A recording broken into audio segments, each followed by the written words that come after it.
نحمدہ ونصلی علی رسول الکریم اما بعد اعوذ باللہ من الشیطان الرجیم بسم اللہ الرحمن الرحیم وانزل الذین ظاہروہم من اہل الکتاب من سیاسیہم وقذف فی قلوبہم الرعب فریقا تقتلون وتأسرون فریقا وأورثكم أرضهم وديارهم وأموالهم وأرضا لم تطئوها وكان الله على كل شيء قديرا۔ ابھی آپ نے سورہ احزاب کی آیت 26 اور 27 کی تلاوت سماعت فرمائی۔ ان آیتوں کا ترجمہ اور تفسیر اس طرح ہے: وَأَنزَلَ الَّذِينَ ظَاهَرُوهُم مِّنْ أَهْلِ الْكِتَابِ مِنْ سَيَاسِيهِمْ وَقَذَفَ فِي قُلُوبِهِمُ الرُّعْبَ فَرِيقًا تَقْتُلُونَ وَتَأْسِرُونَ فَرِيقًا۔ آیت 26: وَأَوْرَثَكُمْ أَرْضَهُمْ وَدِيَارَهُمْ وَأَمْوَالَهُمْ وَأَرْضًا لَّمْ تَطئُوهَا وَكَانَ اللَّهُ عَلَىٰ كُلِّ شَيْءٍ قَدِيرًا۔ آیت 27: ترجمہ: اور ان اہل کتاب کو جو ان سے مل گئے تھے ان کے قلعوں سے اتارا اور ان کے دلوں میں رعب ڈال دیا۔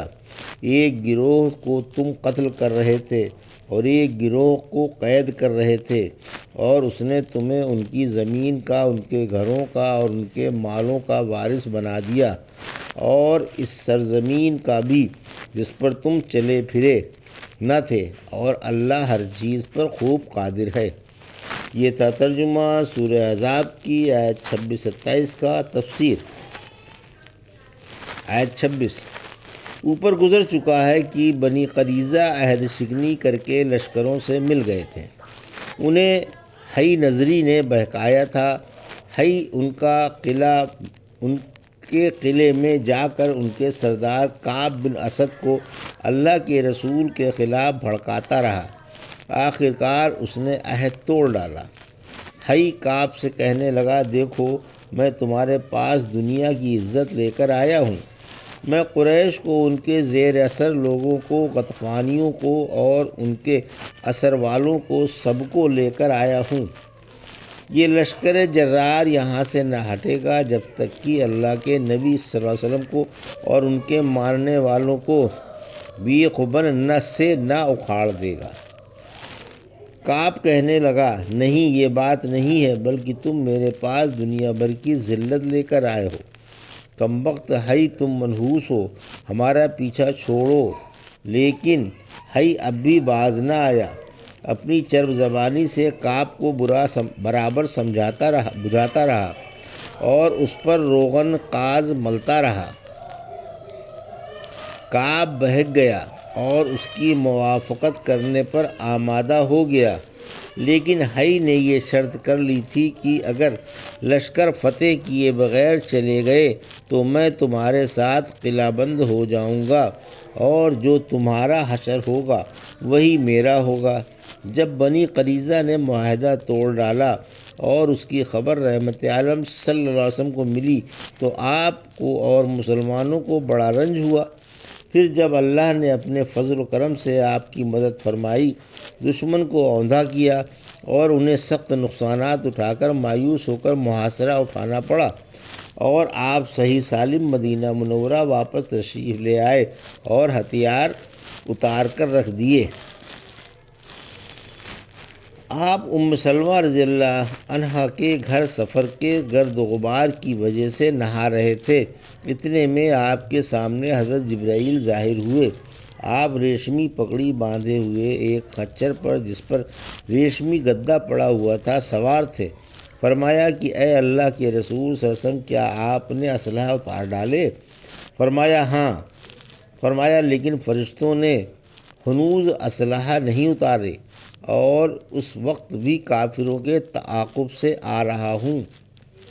پھر فرمایا کہ حق تعالیٰ کا آپ کو حکم ہے کہ آپ بنی قریظہ کی طرف جائیں اور ان پر حملہ کریں۔ مجھے بھی یہی حکم ہے کہ میں انہیں ڈگمگا دوں۔ یہ سن کر آپ فوراً تیار ہو گئے اور آپ نے صحابہ کرام کو بنو قریظہ کی طرف چلنے کا حکم دے دیا۔ یہ ظہر کے بعد کا واقعہ ہے۔ آپ نے ان سے ہدایت کر دی کہ عصر کی نماز بنی قریظہ پہنچ کر ہی پڑھنا۔ قرظیوں کا قلعہ مدینے سے کئی میل دور تھا۔ آپ کا حکم سن کر صحابہ کرام چل پڑے۔ راستے میں عصر کا وقت ہو گیا۔ بعض نے تو راستے میں ہی نماز پڑھ لی اور کہا کہ رحمت عالم صلی اللہ علیہ وسلم کا مقصد یہ تھا کہ بنی قریظہ میں جلدی پہنچ جاؤ، نماز کی ممانعت نہ تھی۔ لیکن بعض لوگوں نے کہا کہ ہم تو پہنچ کر ہی نماز پڑھیں گے۔ آپ نے دونوں میں سے کسی کو بھی کچھ نہیں کہا۔ آپ مسلمانوں کے پیچھے پیچھے روانہ ہوئے۔ مدینے پر ابن ام مکتوم کو خلیفہ بنا دیا، علی رضی اللہ عنہ کو جھنڈا دیا۔ پھر مسلمانوں نے ان یہودیوں کا محاصرہ 25 روز تک قائم رکھا۔ یہودی قلعہ بند ہو گئے تھے، 25 دن میں پریشان ہو گئے اور تنگ آ کر سعد بن معاذ کے فیصلے پر قلعہ کھول دیا۔ چونکہ بنو قریظہ جاہلیت میں اوس کے حلیف رہ چکے تھے، اس لیے ان کا خیال تھا کہ سعد ہمارا خیال کریں گے اور ہماری مرضی کے خلاف فیصلہ نہ کریں گے، جیسے عبداللہ بن ابی نے بنی قینقاع کو چھڑایا تھا۔ انہیں یہ معلوم نہ تھا کہ سعد کے خندق کے زمانے میں رگ اکمحل میں ایک تیر لگ گیا تھا۔ رحمت عالم صلی اللہ علیہ وسلم نے اکحل پر داغ لگا دیا تھا اور آپ کو مسجد میں ایک خیمے میں ٹھہرا دیا تھا تاکہ آپ ہر وقت ان کی خیریت معلوم کرتے رہیں۔ سعد نے یہ دعا مانگی تھی کہ اے اللہ، اگر قریش سے کچھ لڑائی باقی ہے تو اس کے لیے مجھے زندہ رکھ، اور اگر نہیں تو اس رگ سے خون جاری رکھ، اور جب تک بنی قریظہ کی سزا سے میری آنکھیں ٹھنڈی نہ ہو جائیں اس وقت تک مجھے نہ مار۔ اللہ نے ان کی یہ دعا قبول فرما لی اور قرظیوں کے دلوں میں یہ بات ڈالی کہ وہ ان کے فیصلے پر قلعے کا دروازہ کھول دیں۔ یہ مطالبہ انہی کی طرف سے پیش کیا گیا۔ اس وقت اللہ کے رسول صلی اللہ علیہ وسلم نے آپ کو مدینے سے بلوایا تاکہ آپ ان کے متعلق فیصلہ کر دیں۔ جب آپ گدھے پر سوار ہو کر آئے جن پر لوگوں نے گدا بچھا دیا تھا تو تمام قبیلے والے آپ سے کہنے لگے کہ دیکھو سردار اوس، یہ یہودی تمہارے حلیف رہ چکے ہیں، تمہارے دوست ہیں، ان کا خیال رکھنا۔ اوسی آپ کو نرم کرنے کے لیے یہودیوں سے دوستانہ سلوک کرنے کا اشارہ کرنے لگے۔ آپ خاموش رہے اور کسی کو کچھ جواب نہیں دیا۔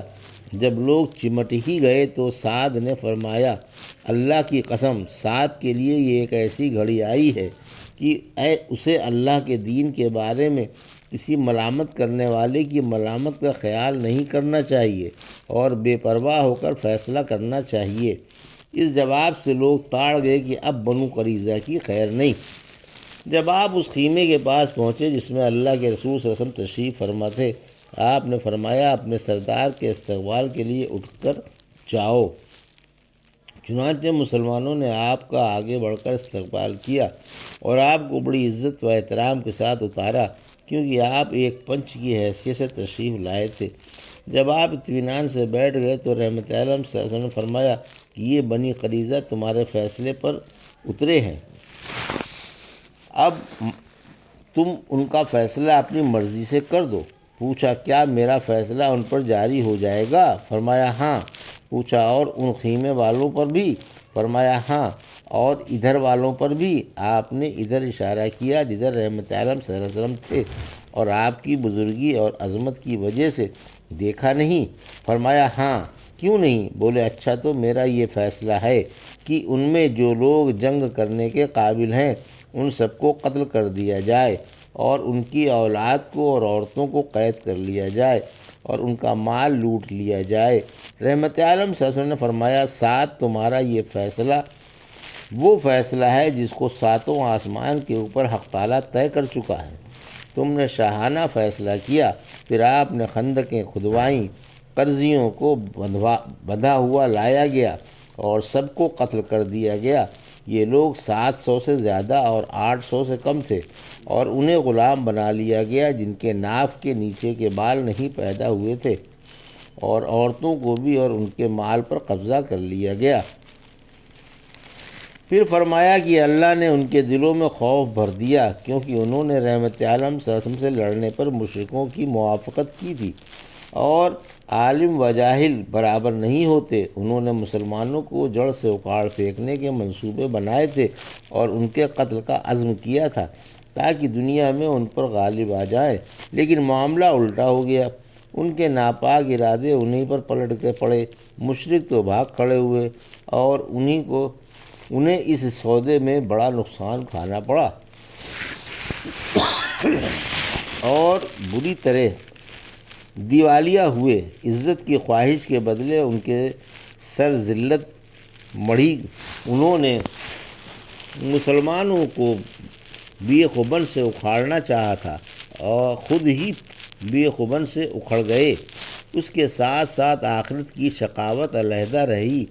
الغرض انہوں نے مشرکوں سے جو سودا کیا تھا وہ بہت ہی گرا پڑا۔ عطیہ قرضی کہتے ہیں، لوگوں نے میرے بارے میں شک کیا، آخر میں آپ کے سامنے لایا گیا۔ آپ نے حکم دیا کہ زیر ناف کے بال دیکھ لو، اگر نہیں ہے تو چھوڑ دو۔ چنانچہ دیکھے گئے، بال نہ تھے، مجھے چھوڑ دیا گیا اور قیدیوں میں شامل کر لیا گیا۔ آیت 27۔ یعنی تمہیں ان کے گھر بار کا مالک بنا دیا، کیونکہ سعد رضی اللہ عنہ کے حکم سے تم نے انہیں قتل کر ڈالا تھا۔ پھر فرمایا کہ تمہیں اس زمین کا بھی مالک بنا دیا جس پر تم چلتے پھرتے نہ تھے، یعنی خیبر کا یا مکے کا یا فارس و روم کا۔ پھر فرمایا کہ اللہ ہر چیز پر خوب قادر ہے۔ یہ تھا سورہ احزاب کی آیت 26 اور 27 کا ترجمہ اور تفسیر جو بھی آپ نے سماعت فرمائی۔ بارک اللہ لی و لکم فی القرآن الحکیم ونفعنی وایاکم بآیات الذکر الحکیم۔